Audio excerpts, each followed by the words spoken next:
لەسەر ئاڵۆزەکانی سووریا و کەوتنی بە شارەسەد من میوانێکم هەیە مەهدی عەزیزی بەڕێوەبەری ناوەندی توێژینەوە و ڕاگەیاندنی نیگاهێن و کە لە تارانەوە لەگەڵ منە. بەڕێز عەزیزیم کاتت باش. ئێران چۆن مامەڵە لەگەڵ سووریای نوێیەکات؟ تحياتي لك وللمشاهدين الأعزاء. وتسام سشواریش لە ڕاستیدا کۆماری ئیسلامی ئێران لەگەڵ دۆخی ڕاستەقینە و هەنووکەی سووریا مامەڵە دەکات بە شێوەیەکی عەقلانی و لۆژیکی، چونکە من پێم وایە ڕێگەیەکی دیکە نییە بۆ ئەوەی ئێران مامەڵە لەگەڵ ئەو دۆخە بکات جگە لە ڕێگەیەکی عەقلانە و لۆژیکیانە، چونکە ئێستا سووریایەکی نوێ هاتووەتە ئاراوە.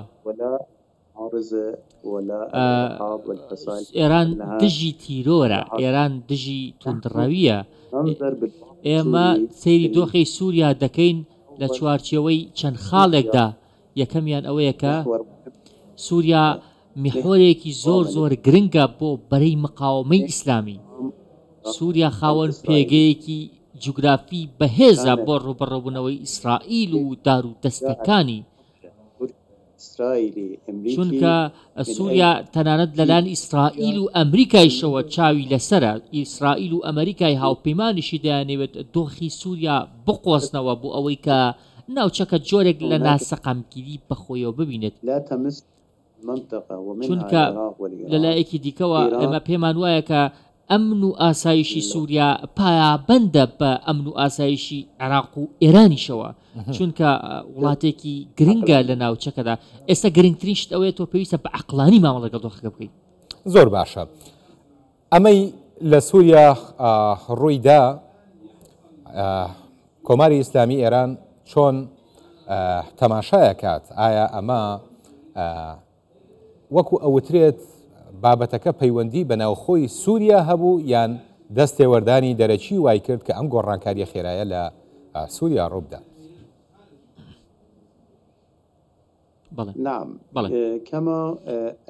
هەروەکو لە سەرەتای قسەکانمدا ئاماژەم پێدا، ئەم دۆخە دوو لایەنی هەیە. ئێران سەیری دەسوەردانەکان دەکات لە سووریادا، دەسوەردانی وڵاتانی دەرەوە، چونکە دەسوەردان هەیە. ئەمە زۆر ڕوونە. ناتانیاهۆ قسەی کردووە پێش چەند ساڵێکیش، ئەم قسەی کردووە کە دەیەوێت لە ژێر ناوی تیرۆردا پەلاماری سووریا بدات، پەلاماری لوبنان بدات، پەلاماری غەزە بدات، کە بێگومانەمانە هیچی پاساوێکی واقعی نین. ناتانیاهۆ چاوی لەسەر سووریایە. ئێمە ڕێز لە سووریا دەگرین، ئێمە وەکو کۆماری ئیسلامی ئێران ڕێز لە سووریا دەگرین بەوەی کە خاوەنی وڵاتێکی سەربەخۆیە، خاوەنی سەروەریە، خاوەنی پێگەیەکە کە کاریگەری لەسەر تەواوی ناوچەکەیش دەبێت.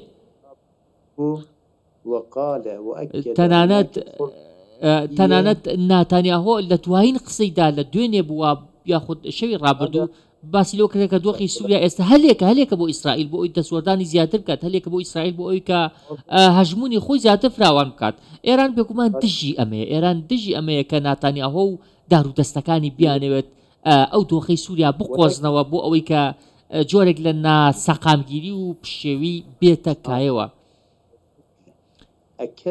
ئێمە هەمیشە جەختمان لەسەرەوە کردووەتەوە کە پێویستە دۆخی سیاسی سووریا لە یەکلایی بکرێتەوە لەسەر دەستی سووریەکان خۆیان. ئێمە جەختمان لەوە کردووە کە سووریەکان خۆیان ئەو لایەنن کە خاوەن بڕیارن. ئێمە جەختمان لەوە کردوەوە کە وڵاتانی دراوسێ و هەرێمی و نێودەوڵەتی دەسوەردان لە کاروباری سووریان نەکەن، چونکە سووریا لەلایەکی دیکە سووریا خاوەنی پێگەیەکی زۆر زۆر ئاینی گرنگە. گۆڕی سەیدە زەینەب لەوەیە کە ئەمە بۆ شیعەکانی جیهان خاوەنی پێگەیەکی ئاینی بەرز و بەڕێزە. ئێمە لەگەڵ ئەوە دانین کە وڵاتانی دەرەوە بە تایبەتی ئیسرائیل بیانەوێت سووریا بەکار بهێنن، چونکە ئێران سووریا بە دۆست و هاوڕێ خۆی دەزانێت. ئێران خەڵکی سووریا بە چونکە سووریا بە خاوەنی پێگەی خۆی دەزانێت. زۆر باش. بێگومان ئێران بەرژەوەندی گەورەی لە نێو سووریادا هەیە، پێشتر هەی بووە و ئێسەش هەیەی. ئایا ئێران هەروە بە ئاسانی دەستبەرداری سووریا بێت؟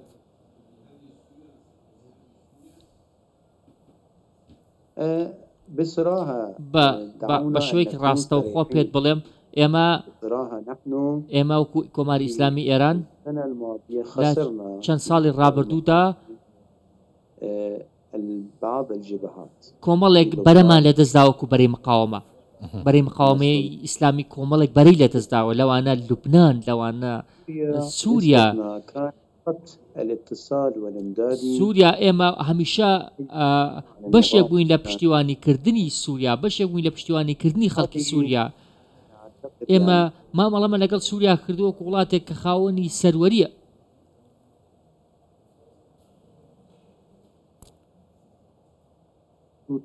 تەنانەت ئێستا ئیسرائیل بۆچی چاوی لەسەر سووریایە بۆ ئەوەی هێڵێک نەبێت کە ئێران بتوانێت هاوکاری بەرەی مقاومە بکات ئێران بتوانێت بەرەی مقاومە بە پێوە بوەستێنێت چاوی ئیسرائیل لەسەر سووریا لەسەر لەبەر چەند هۆکارێک ئێمە هەمیشە بە عەقڵانە مامەڵەمان لەگەڵ دۆخی سووریا کردووە هەمیشە پێمان وابووە بۆ کە پێویستە لۆژیک بخرێتە پێش هەست و سۆزەوە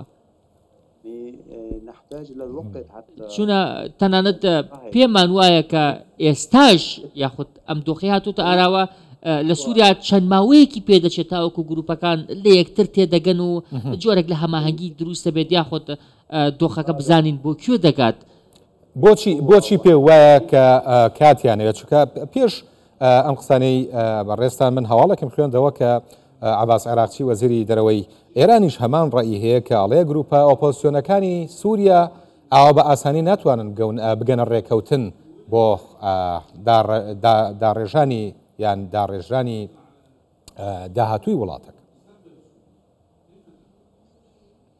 بڵێ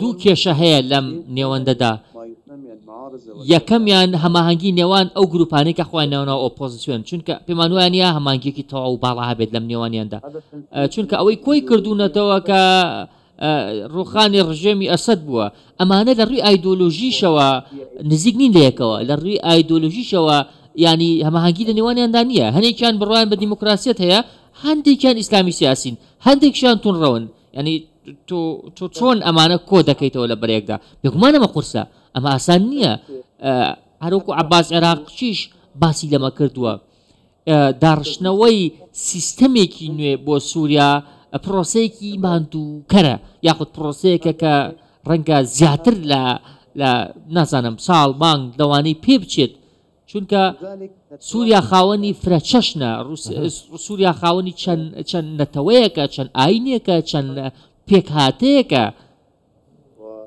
ئێمە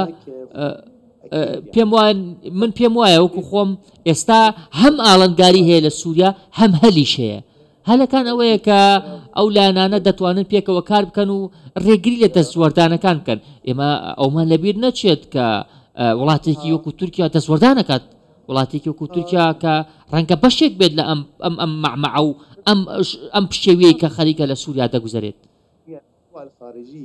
هەندێک دەوڵەتی دەرەکی لە دەرەوە یاخود لەسەر ئاسی هەرێمەتی لەسەر ئاسی ناوچەکە هەوڵەدەن یاری بە بەرژەوەندیەکانیان بکەن لە سووریا هەوڵەدەن کە جۆرێک لە جۆرەکان دۆخێک هەبێت کە بتوانن دەزوەردان بکەن کاتێکیش تۆ مەجالی دەزوەردانە دەبێت کە دۆخەکە زۆر سەقامگیر نەبێت ئەمە یا هاوکێشێکی سیاسیە.